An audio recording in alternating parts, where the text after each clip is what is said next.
À la fin des années 1960, un tueur commence à terroriser la Californie, mais contrairement aux autres tueurs, celui-ci veut être vu.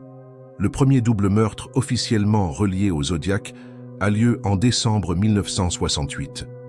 2 adolescents sont retrouvés abattus dans leur voiture. Quelques mois plus tard, plusieurs journaux reçoivent une lettre étrange.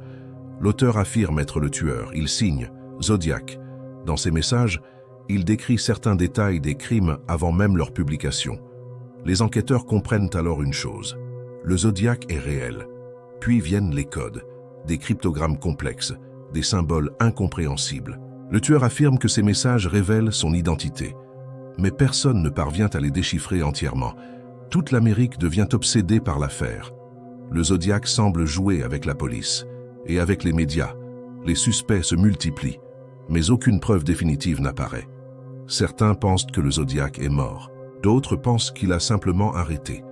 Des décennies plus tard, l'identité du Zodiac reste toujours inconnue, et certains de ces messages n'ont jamais été totalement déchiffrés. Des enquêteurs et des cryptographes amateurs vont tenter de comprendre ces messages. Certains codes semblent contenir des menaces. D'autres pourraient révéler l'identité du tueur. Mais plus l'enquête avance, plus le mystère s'épaissit. En 2020, un des célèbres cryptogrammes finit par être déchiffré. Mais même ce message ne révèle pas son nom, seulement des phrases confuses, comme si le Zodiac voulait surtout prouver une chose, qu'il contrôlait encore l'enquête.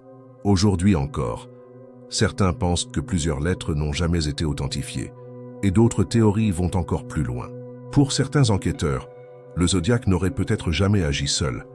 Malgré les progrès de l'ADN, malgré les milliers d'heures d'enquête, l'affaire reste officiellement non résolue. Et quelque part dans les archives américaines, des centaines de pages continuent d'attendre une réponse.